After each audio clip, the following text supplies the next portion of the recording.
Você já acordou com a sensação de que a sua vida, aquela rotina perfeitamente construída ao longo de anos, estava prestes a desmoronar, mas não sabia exatamente por quê? Aquele frio na barriga que não tem explicação lógica, mas que insiste em te dizer que algo está terrivelmente errado. Foi assim que a minha terça-feira começou. Não com um grito, não com uma porta batendo, mas com um som muito mais sutil e, por isso mesmo, muito mais assustador. O som de uma respiração. Eram 3 da manhã. O quarto estava imerso naquela escuridão pesada que precede o amanhecer, o tipo de silêncio onde qualquer ruído parece um trovão. Eu estava deitado de costas, olhando para o teto que eu não conseguia ver, quando ouvi. Ao meu lado, o homem com quem eu dividia a cama, a vida e os sonhos há 10 anos, se mexeu inquieto.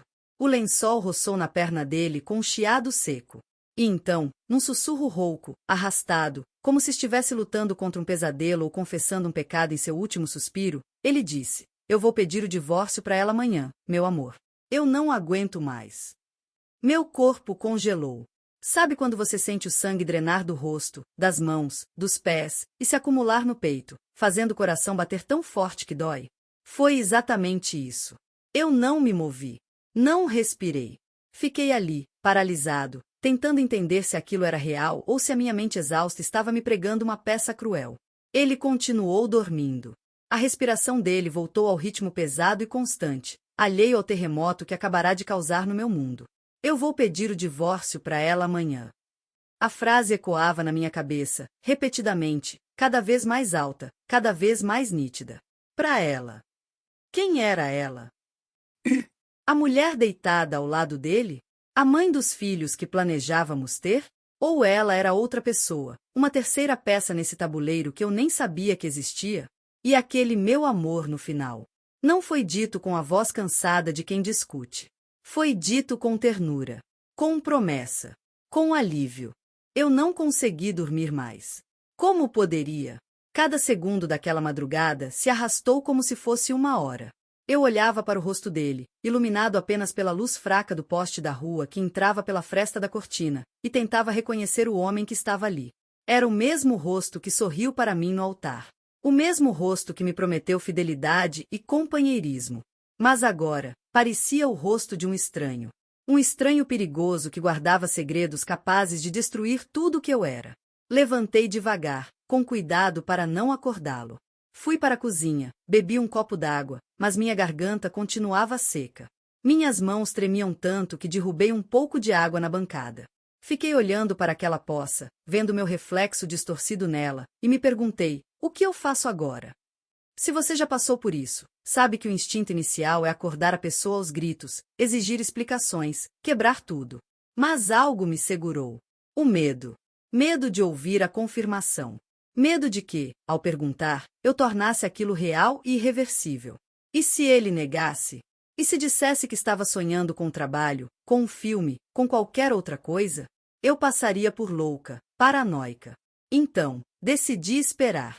Deputy Observer. O sol nasceu, trazendo consigo aquela luz fria e impessoal da manhã, que não se importa se o seu coração está em pedaços. Voltei para o quarto pouco antes do despertador dele tocar. Fingi que dormia. Ouvi ele se espreguiçar, bocejar, pegar o celular no criado mudo. O brilho da tela iluminou o rosto dele. Ele sorriu. Um sorriso pequeno, rápido, mas que eu vi, mesmo de olhos semicerrados. Ele estava digitando. Quem sorri para a tela do celular às 6h30 da manhã, antes mesmo de dar bom dia para a esposa? Meu estômago revirou. Ele se levantou, foi para o banheiro, e eu fiquei ali, sozinha na cama que de repente parecia enorme e vazia. Se você quer saber como essa história termina, se você quer descobrir o que eu fiz e o que realmente estava acontecendo, já se inscreve aqui no canal agora.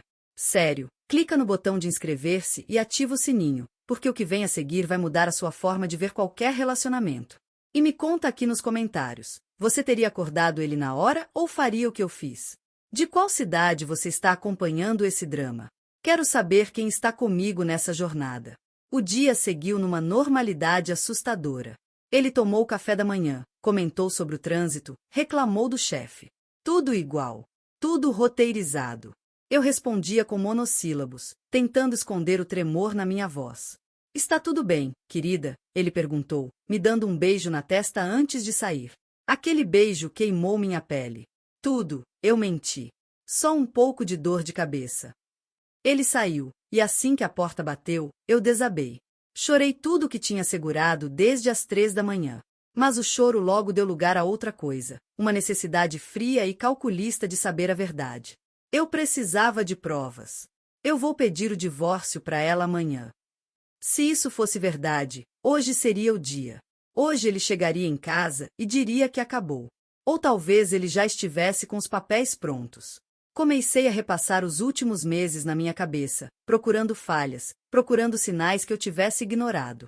E eles começaram a aparecer, como peças de um quebra-cabeça macabro que se montava sozinho. As horas extras frequentes no escritório. Projeto novo, muita demanda, ele dizia. Eu acreditava. Eu preparava o jantar e deixava no micro-ondas para ele quando chegasse tarde. A senha do celular que mudou de repente. Questão de segurança da empresa, ele justificou quando eu tentei desbloquear para ver as fotos do fim de semana.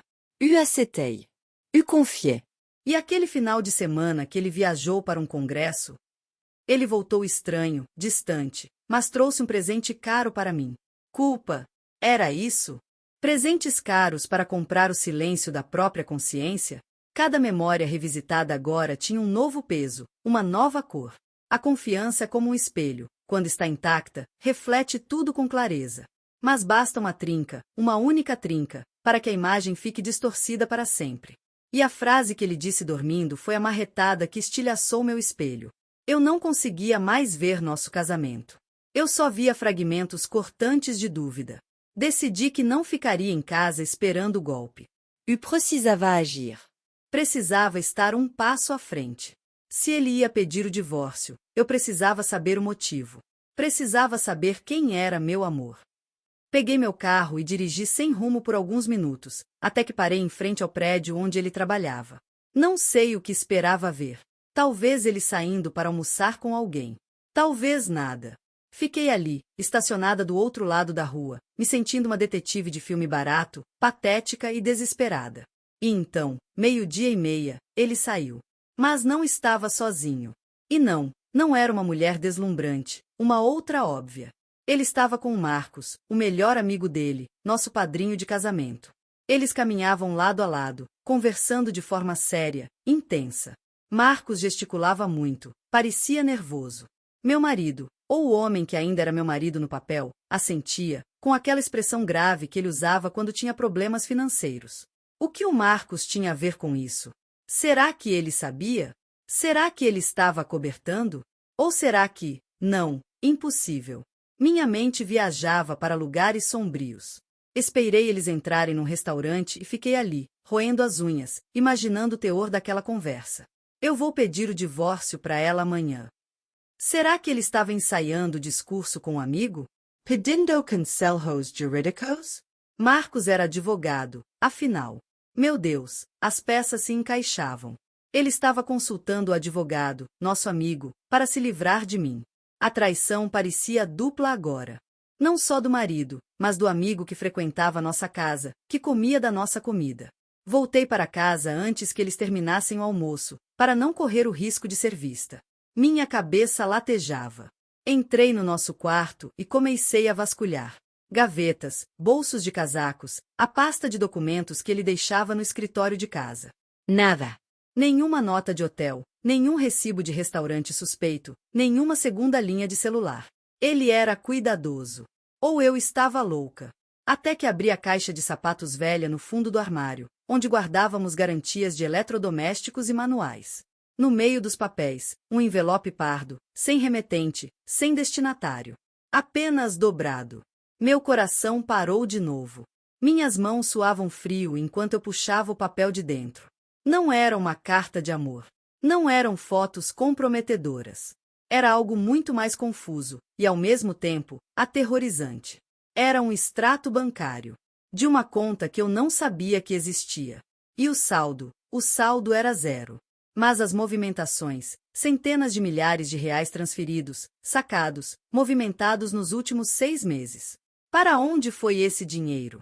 E de onde veio? E o mais assustador, a última transação, feita ontem, tinha zerado a conta. O destinatário era um nome que eu desconhecia, uma sigla estranha. Guardei o envelope exatamente onde estava. Minha mente girava. Divorcio. Meu amor. Conta secreta. Dinheiro sumindo. O que estava acontecendo? Aquilo não parecia apenas uma traição amorosa comum. Parecia algo maior. Algo perigoso. Sentei na beira da cama, sentindo o peso do silêncio da casa. O relógio na parede tic-taqueava, marcando os segundos que faltavam para ele chegar. Faltavam 3 horas para o amanhã dele começar, para o momento em que ele chegaria em casa e, supostamente, pediria o divórcio. Eu precisava estar pronta. Mas pronta para quê? Para assinar papéis? Para expulsá-lo? Ou para fugir? De repente, meu celular vibrou. Uma mensagem dele. Oi, amor. Vou chegar um pouco mais tarde hoje. Reunião de última hora. Não me espere para o jantar. Te amo. Te amo. Ele escreveu te amo. O mesmo homem que disse de madrugada que ia se divorciar de mim. A frieza daquela mensagem me deu náuseas. Ele estava ganhando tempo. Mas por quê? O que ele ia fazer nessas horas a mais? Foi aí que eu notei algo que tinha passado despercebido na pressa. A data do extrato bancário que eu achei. A data de abertura daquela conta secreta coincidia exatamente com o dia em que descobrimos que eu não poderia engravidar naturalmente. O dia em que nosso mundo caiu pela primeira vez. Haveria uma conexão? A dúvida é um veneno lento, gente. Ela entra pelos ouvidos, se instala no cérebro e corrói tudo que você achava que sabia sobre quem ama. Comenta aqui embaixo. Sim, se você já desconfiou de uma mentira e descobriu que a verdade era pior. Ou não, se você acha que quem procura acha sarna para se coçar. Quero ver a opinião de vocês. Eu não respondi a mensagem. Apenas bloqueei a tela e fiquei encarando nada. Se ele ia chegar tarde, eu tinha uma janela de oportunidade. Uma chance de descobrir o que ele faria nessa reunião de última hora. Eu sabia onde ele guardava o tablet antigo, aquele que ele dizia que estava quebrado. Se a conta do Google estivesse logada lá, se o histórico de localização estivesse ativado. Corri para o escritório dele. O tablet estava na gaveta de baixo, sob uma pilha de revistas de carros. Apertei o botão de ligar. A bateria estava fraca, 4%, mas a tela acendeu. Ele não estava quebrado. Ele estava escondido. E a senha? Tentei a data do nosso casamento. Erro. Tentei o aniversário dele. Erro. Tentei a data em que nos conhecemos. Erro. O tablet avisou. Tente novamente em 30 segundos. Minha respiração estava ofegante. Pensei no extrato. Pensei na data de abertura da conta. Digitei aqueles números. Attila Desbloquia. E o que eu vi ali não foi um histórico de conversas com outra mulher. Foi um mapa. Um aplicativo de rastreamento aberto, mostrando um ponto azul pulsando em tempo real. E o ponto não estava no escritório dele. O ponto estava se movendo rápido, saindo da cidade, indo em direção a uma área que eu conhecia apenas de ouvir falar nos jornais policiais. Uma área industrial abandonada. Porque meu marido, um contador pacato, estaria indo para lá agora, mentindo que estava em reunião. E o mais perturbador, o nome do dispositivo que ele estava rastreando. O ponto azul tinha um nome. E o nome era a carga. Dirigi como uma louca. Minhas mãos suavam tanto que o volante escorregava. A cada quilômetro, a cidade ficava para trás e a paisagem mudava. Prédios de vidro davam lugar a galpões abandonados, ruas asfaltadas viravam estradas de terra batida cheias de buracos que faziam o carro sacudir violentamente. A carga. O nome daquele dispositivo de rastreamento ecoava na minha cabeça como um alarme de incêndio. O que era a carga? Drogas? Armas? Dinheiro ilegal? Ou algo pior? Eu tentava ligar os pontos, o dinheiro sumindo da conta secreta, o pedido de divórcio sussurrado, a reunião com o advogado, e agora isso. Meu marido, o homem que tinha medo de assistir filmes de terror comigo, estava metido em algo que cheirava a crime. O ponto azul no tablet parou. Ele tinha chegado ao destino. Parei o carro a uns 200 metros, escondendo o veículo atrás de um muro de tijolos quebrados coberto de pichações. O silêncio ali era diferente do silêncio do nosso quarto. Era um silêncio perigoso, carregado de tensão, quebrado apenas pelo som do vento batendo em telhas soltas e latas de metal rolando no chão. Desci do carro, o coração batendo na garganta. O sol já estava baixo, lançando sombras longas e distorcidas que pareciam monstros me espreitando. Caminhei me esgueirando, tentando fazer o mínimo de barulho possível. Vi o carro dele estacionado na frente de um galpão enorme, com as janelas quebradas e a pintura descascada. Não havia outros carros. Só o dele. E a porta do galpão estava entreaberta. Me aproximei, a respiração presa. Ouvi vozes. Eram vozes masculinas, ecoando lá dentro. Uma eu conhecia bem, era dele. A outra era grave, agressiva, uma voz que eu nunca tinha ouvido antes. O prazo acabou, Roberto. Você sabe o que acontece quando o prazo acaba, a voz desconhecida rosnou. Roberto. Ouvir o nome dele dito daquele jeito, com tanto desprezo e ameaça, me fez tremer. Eu sei. Mas eu já transferi tudo o que eu tinha. Eu zerei a conta ontem. Vocês prometeram que isso bastava, meu marido respondeu, a voz embargada, desesperada. Promessa de bandido vale tanto quanto sua vida agora, Roberto.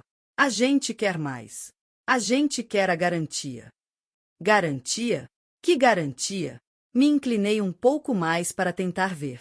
Pela fresta da porta enferrujada, vi meu marido de joelhos no chão sujo de óleo e poeira. Na frente dele, 2 homens grandes, vestidos de preto, um deles segurando uma pasta. O outro segurava uma arma.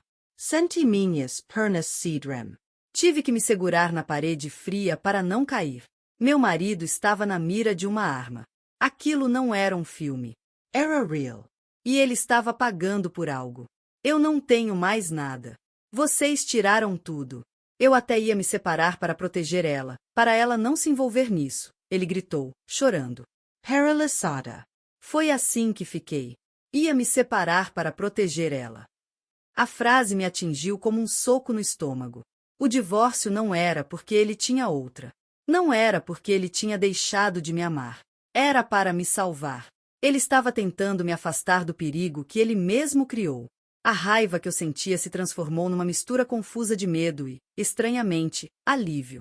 Ele não estava me traindo com outra mulher. Ele estava me traindo com o crime. Mas o que ele tinha feito? Por que devia tanto dinheiro a essa gente? A gente não quer saber da sua mulherzinha, Roberto. A gente quer a casa. A gente quer os bens. E se você não assinar a transferência agora, a gente vai fazer uma visitinha para ela. Sabemos onde ela mora.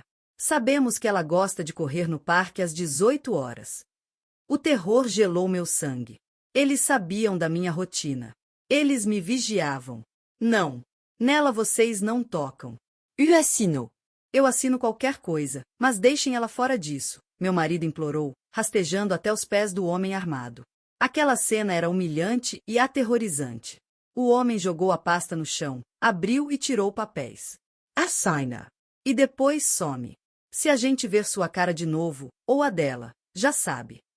Meu marido pegou a caneta com as mãos trêmulas. Ele ia entregar nossa casa, nosso patrimônio, tudo o que construímos, para salvar minha vida. Eu precisava fazer alguma coisa. Mas o quê? Eu estava sozinha, desarmada, contra 2 bandidos armados. Se eu entrasse lá gritando, nós 2 morreríamos. Se eu chamasse a polícia, eles poderiam atirar antes da viatura chegar. Olhei em volta desesperada, procurando qualquer coisa que pudesse me ajudar. Meus olhos bateram em um monte de entulho de construção, pedras, ferros retorcidos, latas de tinta velhas. E ali, no meio do lixo, vi algo que brilhou. Um celular velho, jogado no chão, com a tela trincada. Provavelmente de algum viciado que frequentava o lugar. Não devia funcionar. Mas e se? Peguei o aparelho. Estava desligado. Apertei o botão de ligar e, milagrosamente, a tela acendeu. Sem chip. Apenas chamadas de emergência. Era tudo o que eu precisava. Disquei 190, mas não completei a ligação.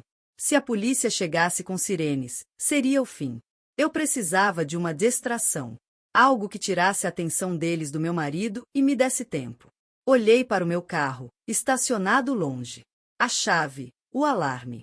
Se eu conseguisse disparar o alarme do meu carro, talvez eles se assustassem. Mas estava muito longe para o controle funcionar. Teria que ser outra coisa. Vi uma pilha de barris de metal enferrujados perto da entrada lateral do galpão. Se eu empurrasse aquilo, faria um barulho enorme. Respirei fundo, tentando controlar o tremor das minhas mãos. Fui me esgueirando até os barris.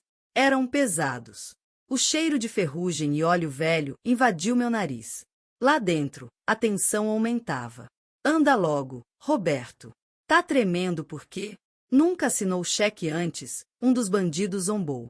Ouvi o som do papel sendo amassado. Ele estava assinando.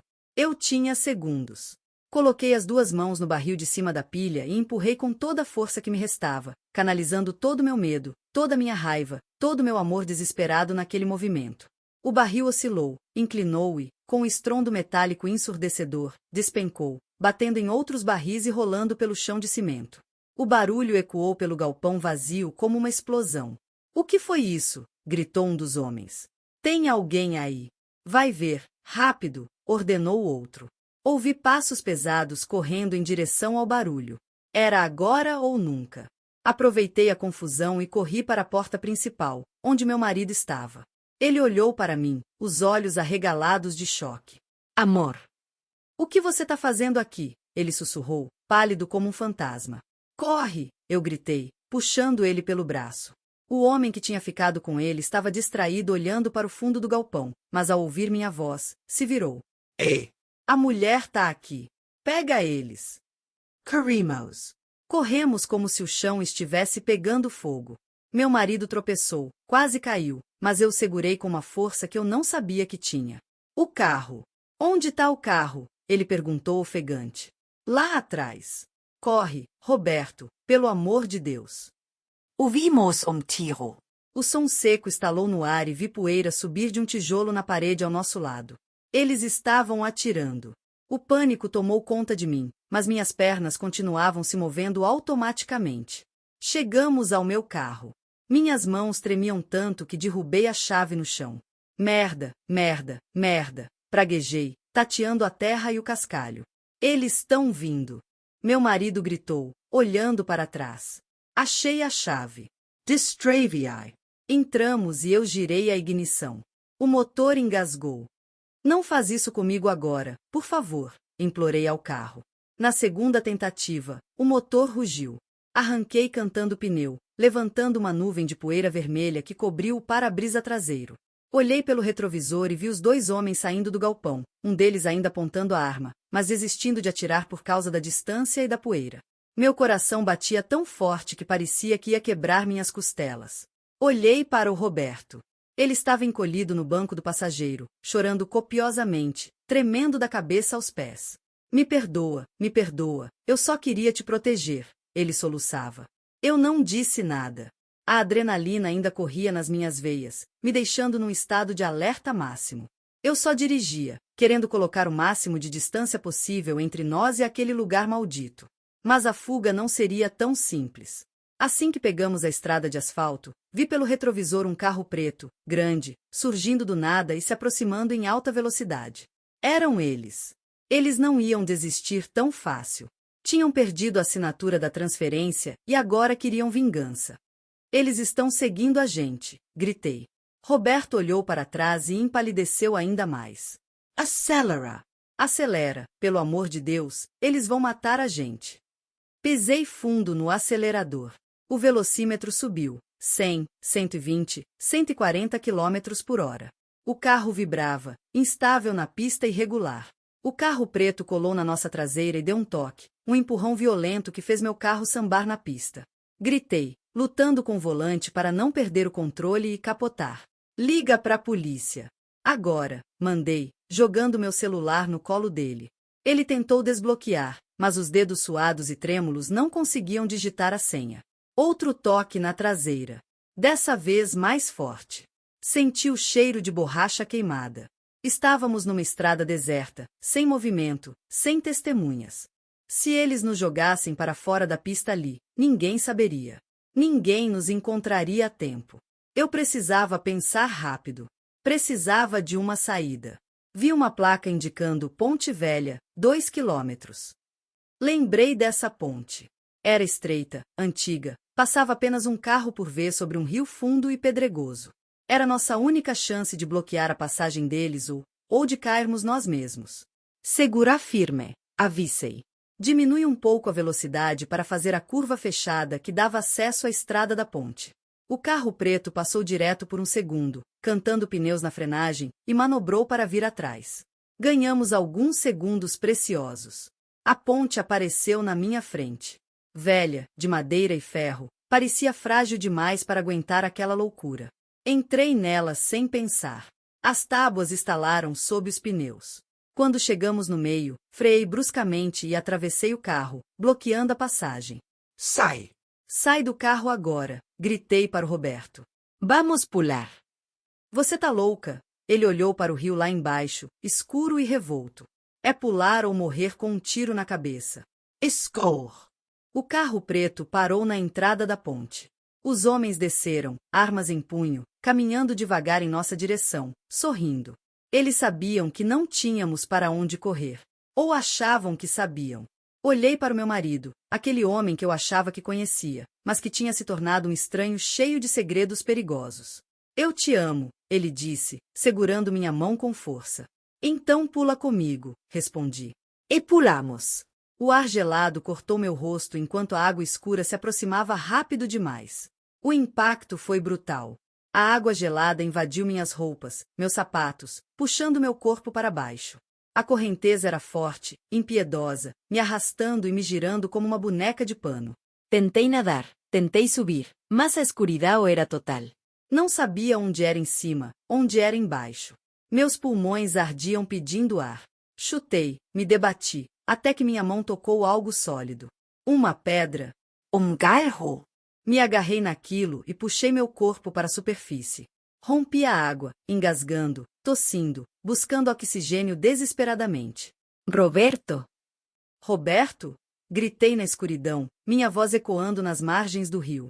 Nenhuma resposta. Só o barulho da água correndo. O medo, que eu achava que tinha atingido o limite, encontrou um novo nível. Eu tinha sobrevivido. Mas e ele? E a verdade sobre tudo isso? Será que ela tinha afundado com ele? Foi quando vi algo boiando mais à frente, preso em uns galhos na margem. Uma silhueta escura. Nadei até lá, lutando contra a correnteza que tentava me levar embora. Cheguei perto. Era ele. Estava de bruços, imóvel. Puxei-o para a margem barrenta, virei o corpo pesado dele. O rosto estava pálido, os lábios roxos. Não respirava. Não, não, não. Você não vai morrer agora. Você me deve explicações. Acorda, gritei, começando a fazer massagem cardíaca, pressionando o peito dele com força, chorando, xingando, implorando. 1 minuto. 2 minutos. Nada. O silêncio da morte pairava sobre nós. Por favor, Roberto. Dei um último soco no peito dele, num gesto de frustração total. E então, ele tossiu. Uma tosse horrível, expelindo água, engasgando. Ele puxou o ar com um som rouco e abriu os olhos, perdidos, confusos. Ele estava vivo. Caímos deitados na lama, exaustos, respirando com dificuldade, olhando para o céu estrelado que começava a aparecer entre as nuvens. A gente conseguiu? Ele perguntou num fio de voz. Por enquanto, respondi friamente. Mas agora você vai me contar tudo. Cada centavo, cada mentira, cada detalhe. Começa. Ele fechou os olhos, suspirou fundo, tremendo de frio, e começou a falar.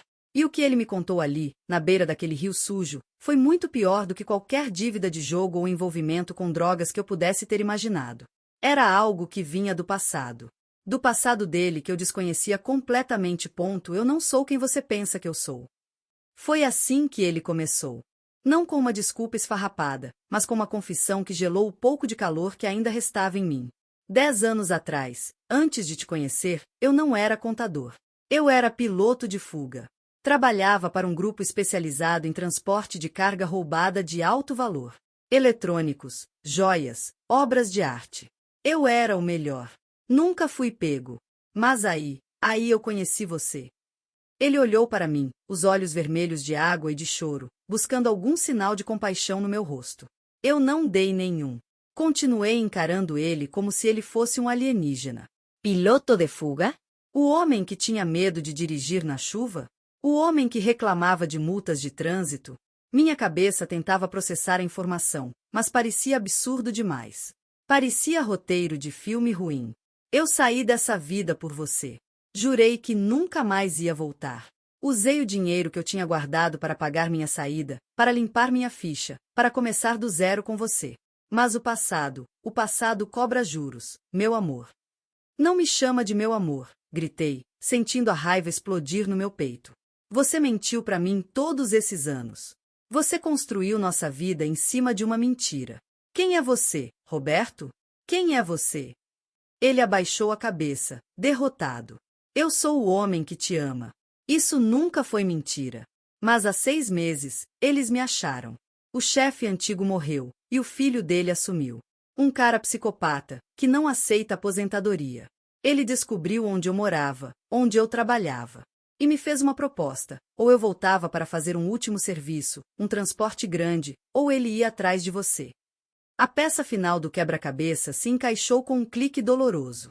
A mudança de comportamento, o nervosismo, o dinheiro sumindo. E o dinheiro? Os saques? Perguntei. Chantage. Enquanto eu não aceitava fazer o serviço, eles me extorquiam. Diziam que era o preço da sua segurança. Eu paguei tudo o que tinha. Tudo. E quando o dinheiro acabou, eles exigiram o serviço. Era hoje. A carga ia chegar hoje. E eu tinha que pilotar o caminhão para fora do estado. Se eu fizesse isso, eles perdoariam a dívida e me deixariam em paz. Mas eu não conseguia fazer. Eu sabia que se eu entrasse naquele caminhão, eu nunca mais voltaria. Ou seria preso, ou morto. Então, tentei a última cartada, transferir os bens, vender a casa, dar tudo para eles em troca da liberdade. Mas você viu, não funcionou. Senti uma náusea profunda. Toda a nossa vida, cada momento feliz, agora estava manchado por essa sombra. Ele tinha sacrificado tudo, sim, mas tinha feito isso escondendo a verdade de mim, me tratando como uma boneca de porcelana incapaz de lidar com a realidade. E o divórcio? A conversa com Marcos, indaguei, lembrando da cena no restaurante. Marcos não sabe de nada sobre o crime. Eu disse a ele que estava com problemas de jogo, que devia para agiotas. Pedi para ele preparar os papéis de divórcio e de transferência de bens para o seu nome, para blindar o patrimônio, para que eles não pudessem tirar nada de você legalmente.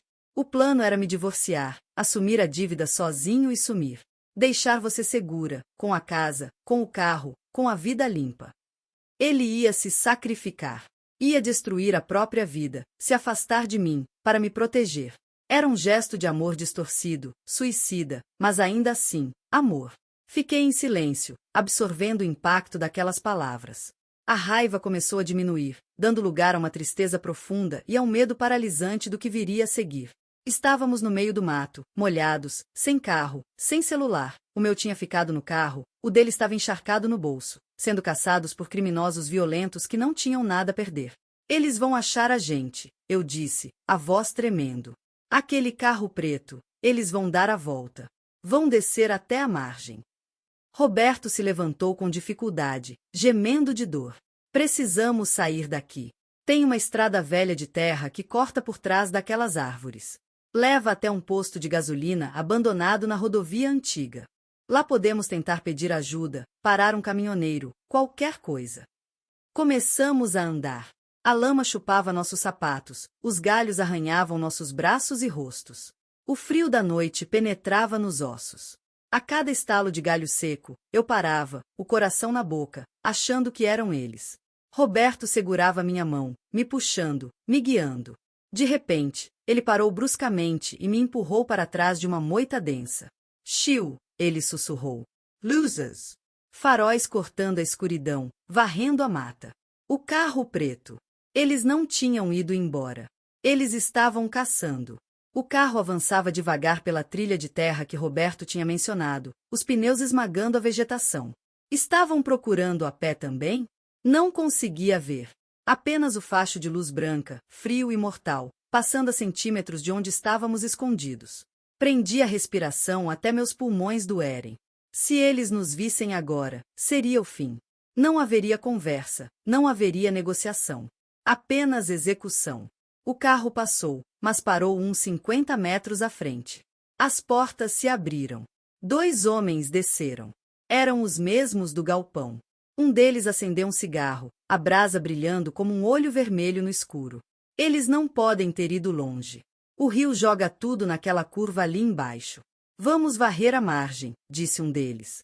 E se eles morreram afogados? Perguntou o outro. Melhor pra gente. Mas o chefe quer confirmação. Quer corpo. Se não tiver corpo, a caça continua. Eles começaram a descer em direção ao rio, se afastando de nós. Era a nossa chance. Agora, sussurrou Roberto. Vamos para o lado oposto, para a mata fechada. É mais difícil de andar, mas eles não vão conseguir entrar com o carro. Saímos rastejando, sujando os joelhos e as mãos na terra úmida, nos movendo como animais acuados. O medo tinha se transformado em instinto de sobrevivência puro. Não pensava mais no casamento, nas mentiras, no passado. Só pensava em viver mais um minuto, dar mais um passo. Caminhamos o que pareceu horas. Minhas pernas queimavam, eu estava exausta, faminta, com sede. A mata começou a rarear e, finalmente, vimos luzes ao longe. Não faróis de carro, mas luzes fixas. Post. Uma estrada. Chegamos à beira da rodovia. O asfalto parecia o paraíso. Mas estávamos expostos. Qualquer carro que passasse poderia ser eles. Nos escondemos na valeta ao lado da estrada, esperando. Passou um caminhão. Passou um carro de passeio com uma família feliz dentro. Como o mundo podia continuar normal enquanto o nosso tinha virado um inferno? Ali, apontou Roberto. O posto velho. Era uma ruína de concreto, com bombas de gasolina enferrujadas e vidros quebrados. Mas havia uma luz acesa dentro da loja de conveniência destruída. Alguém estava lá? Vigia? Um sem-teto? Nos aproximamos com cautela. Dentro, sentado em um caixote, havia um senhor idoso, ouvindo um rádio de pilha que chiava uma música sertaneja antiga. Ele tinha uma garrafa térmica de café e parecia a pessoa mais inofensiva do mundo. Mas depois de tudo que descobri hoje, eu não confiava nem na minha própria sombra. Roberto fez sinal para eu esperar e foi até ele. Vi os dois conversando. O velho se assustou no início, mas depois assentiu, oferecendo um copo de café para o Roberto. Roberto acenou para mim. Corri até lá. O café quente desceu queimando, mas foi a melhor coisa que já bebi na vida. O senhor tem telefone? Perguntei, desesperada. O velho negou com a cabeça. Não tem linha aqui não, filha. Roubaram os fios faz tempo. Celular também não pega sinal direito. Meu mundo caiu de novo. Estávamos salvos da mata, mas ainda incomunicáveis. Mas tem um orelhão lá no posto da polícia rodoviária, uns 5 quilômetros para frente, disse o velho. Eu posso levar vocês na minha caminhonete. É velha, mas anda. Aquilo parecia um milagre. Um anjo enviado para nos salvar. Aceitamos na hora. A caminhonete era uma F1000 caindo aos pedaços, cheirando a óleo diesel e poeira. Entramos na caçamba, nos cobrindo com uma lona suja para ninguém nos ver. O velho deu a partida e o motor tossiu, engasgou, mas pegou. A viagem na caçamba foi torturante. Cada buraco na estrada fazia meu corpo dolorido reclamar. Eu olhava para o céu e rezava. Rezava para chegarmos vivos nesse posto policial. Rezava para que tudo isso acabasse. Roberto segurou minha mão debaixo da lona. Eu não puxei a mão, mas também não apertei de volta.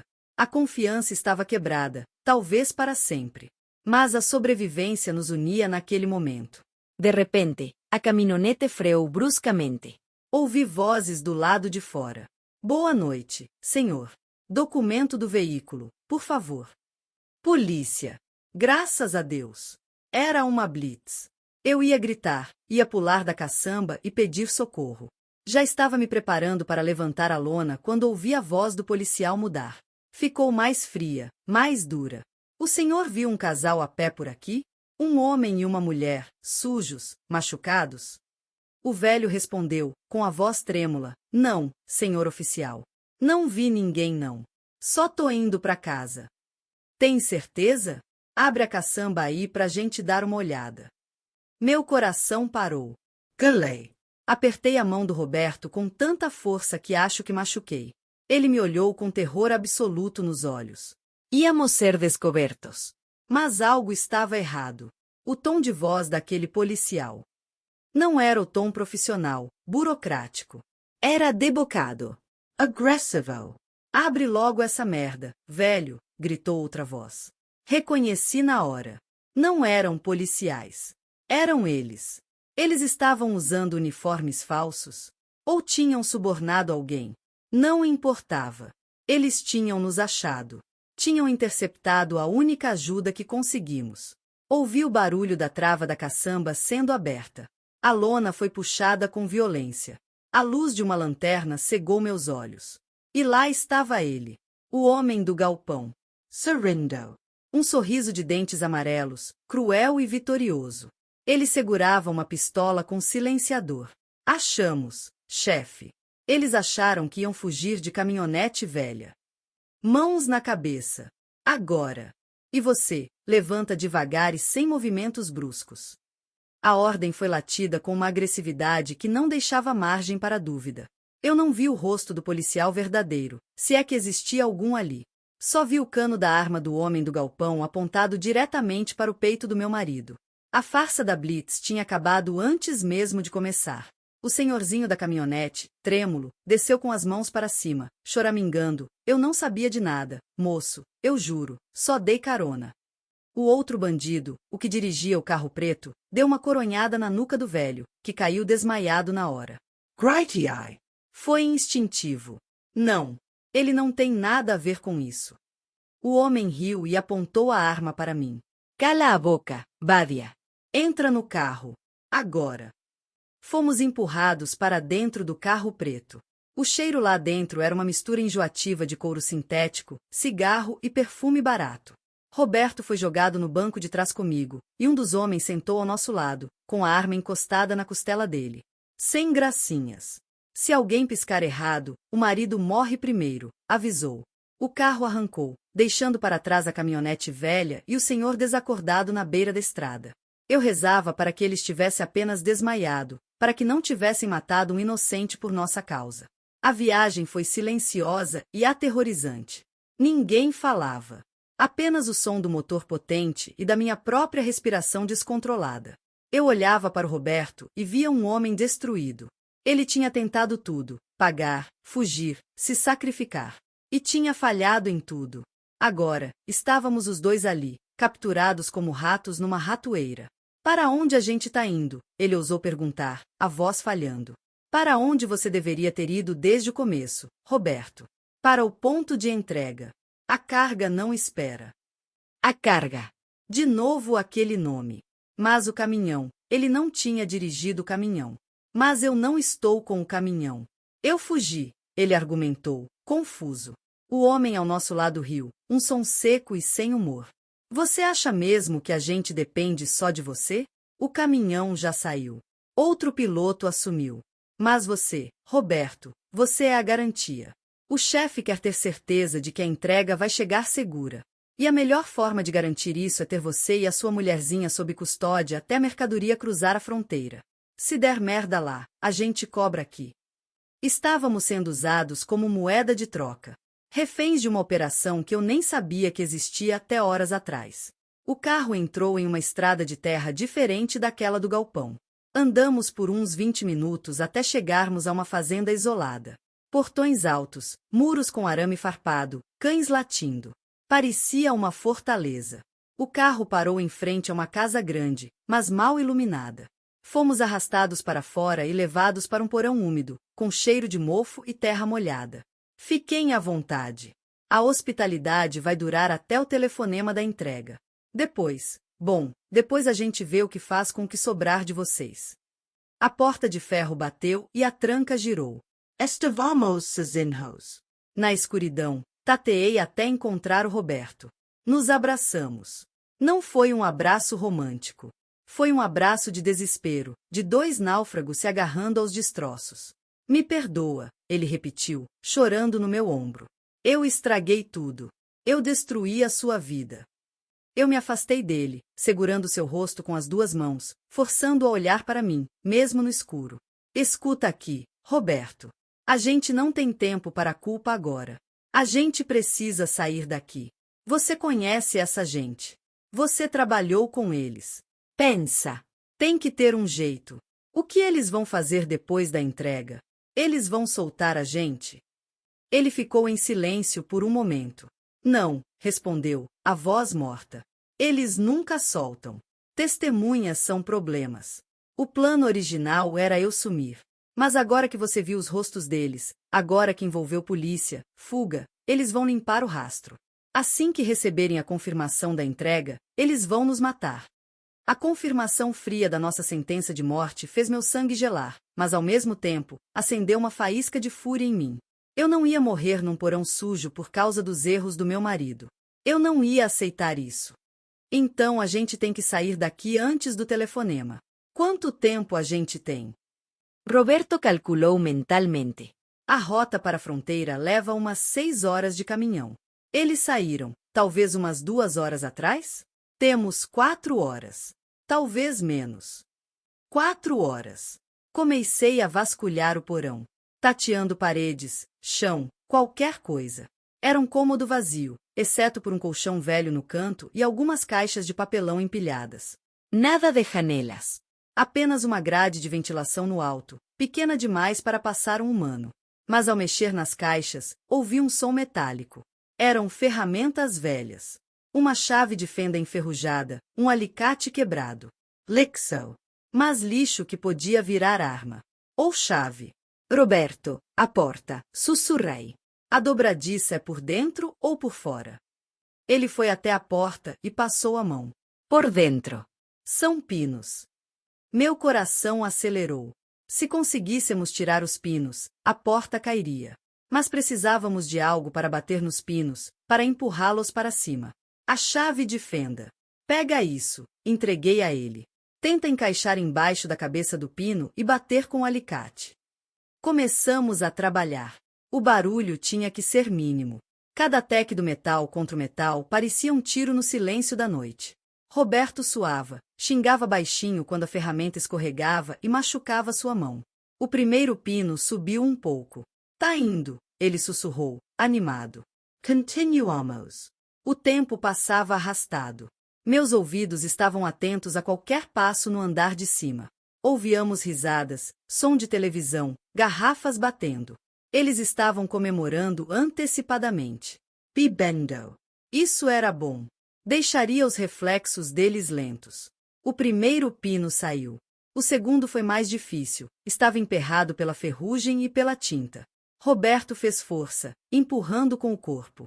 Vai quebrar, ele avisou. Não pode quebrar. Força, insisti. Com um estalo seco, o pino cedeu e saltou.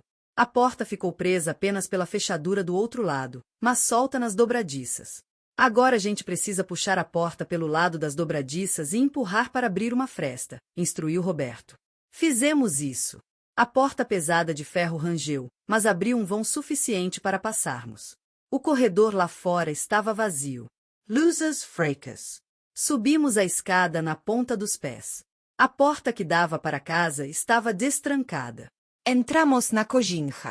O cheiro de comida e bebida era forte. As vozes vinham da sala. Eram 3 ou 4 homens. As armas estavam sobre a mesa de centro, longe deles. Eles estavam confiantes demais.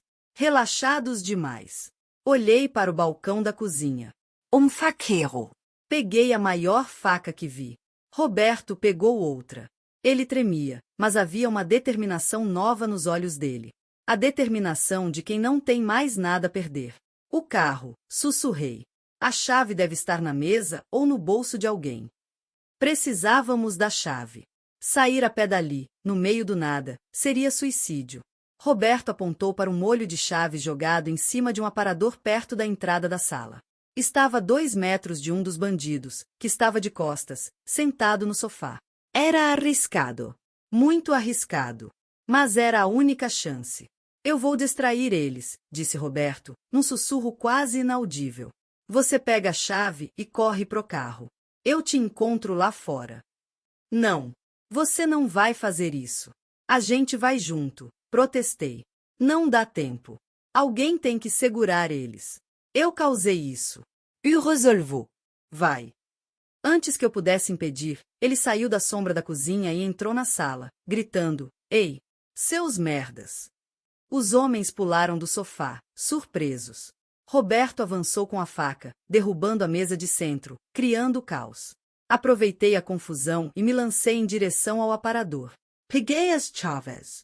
Pega ele, alguém gritou. Ouvi tiro. Um grito de dor. Não parei. Corri para a porta da frente, escancarei e saí para a noite. O carro preto estava lá. Apertei o botão do alarme para destrancar. Entrei, girei a chave. O motor rugiu. Olhei para a porta da casa. Roberto não saiu. Me tirou. Roberto, gritei, bucinando, desesperada. A porta se abriu. Mas não foi o Roberto que saiu. Foi o bandido-chefe, segurando o ombro sangrando, com a arma na outra mão, mirando no carro. Sai daí agora, ele berrou. Acelerei o carro em direção a ele. Ele pulou para o lado, atirando. O para-brisa estilhaçou. Senti um corte na bochecha, vidro voando. Não parei. Atravessei o portão de madeira da fazenda, quebrando tudo, e ganhei a estrada. Olhei pelo retrovisor. Ninguém me seguindo ainda. Mas eu estava sozinha. Tinha deixado meu marido para trás. Tinha deixado ele para morrer para me salvar. As lágrimas embaçavam minha visão, misturadas com o sangue do corte no rosto. Eu precisava de ajuda. Precisava voltar com a polícia. Dirigi como uma maníaca até encontrar sinal de celular. Liguei 190. Polícia. Estão matando meu marido. É uma fazenda na estrada vicinal 4, perto da rodovia antiga. Eles são traficantes de carga. Rápido. A atendente tentava me acalmar, pedir detalhes, mas eu só gritava. De repente, vi faróis atrás de mim. Eles vinham. E vinham rápido. Não tinham desistido. Eu estava cansada, ferida, sozinha. Mas eu tinha algo que eles não esperavam, a fúria de uma mulher que perdeu tudo. Se eles queriam guerra, teriam guerra. Pisei fundo no freio, girei o volante e fiz o carro dar um cavalo de pau na estrada estreita, ficando de frente para os faróis que vinham. Liguei o farol alto. Ia ser um jogo de galinha. Quem desviasse primeiro perdia. E eu não ia desviar. Uaslore. A luz alta cega, o motor urrando, os pneus derrapando na terra solta. O homem do outro lado, aquele assassino frio, deve ter visto nos meus olhos algo que ele não estava acostumado a ver em suas vítimas. A decisão absoluta de morrer para levar ele junto. No último segundo, quando o impacto parecia inevitável, ele girou o volante. O carro preto derrapou, saiu da estrada e bateu violentamente contra uma árvore, o som de metal amassando ecoando como um trovão na noite. Eu freei, o coração quase saindo pela boca, as mãos tremendo tanto que mal conseguia segurar o volante. Olhei pelo retrovisor. Fumaça subia do capô do carro deles. Ninguém se mexia lá dentro. Eu poderia ter fugido. Deveria ter fugido. Mas algo me puxava de volta. Meu marido. Roberto. O homem que mentiu, que me traiu, que me colocou nesse pesadelo, mas que, no final, ficou para trás para me dar uma chance. Dei ré, voltando para a entrada da fazenda. A casa estava em silêncio agora. Desci do carro, pegando a arma que tinha caído do bandido-chefe quando ele pulou. Era pesada, fria. Eu nunca tinha segurado uma arma na vida, mas naquele momento, ela parecia uma extensão natural da minha raiva. Entrei na casa. A sala estava vazia, exceto pelo corpo de um dos bandidos no chão, gemendo de dor. Passei por ele sem olhar. Fui para a cozinha, para o corredor, gritando, Roberto! Roberto! Nenhuma resposta. O silêncio era pior que os tiros. Desci as escadas para o porão? Não, ele não estaria lá. Fui para os fundos. E lá, perto de um galpão velho onde guardavam ferramentas, eu o vi. Ele estava deitado na grama, segurando o estômago. Havia muito sangue. Meus joelhos cederam. Corri até ele, me jogando no chão ao seu lado. Você voltou, ele sussurrou, com um sorriso fraco, os dentes manchados de vermelho. Sua louca, por que você voltou? Cala a boca, respondi, chorando, rasgando minha própria blusa para tentar estancar o sangramento. Você não vai morrer. Você não tem permissão para morrer antes de me explicar tudo, ouviu bem? Eu não assinei o divórcio ainda. Ele riu, mas o riso virou uma tosse gorgolejante. Acho que o divórcio não vai ser necessário, meu amor. A morte é mais rápida. O som de sirenes começou a crescer ao longe. A polícia. Finalmente. Mas eu sabia, olhando nos olhos dele, que talvez fosse tarde demais. Segurei a mão dele com força, sentindo a vida pulsar cada vez mais fraca. Me perdoa, ele pediu de novo, uma lágrima escorrendo pelo rosto sujo de terra. Eu só queria ser o homem que você merecia. Mas eu nasci torto, e tentei me endireitar tarde demais. Você me salvou, eu disse, e era verdade. Apesar de tudo, naquele momento final, ele tinha escolhido a mim. Você me salvou, Roberto. Os olhos dele se fixaram nos meus, num último momento de clareza, e depois, o brilho se apagou.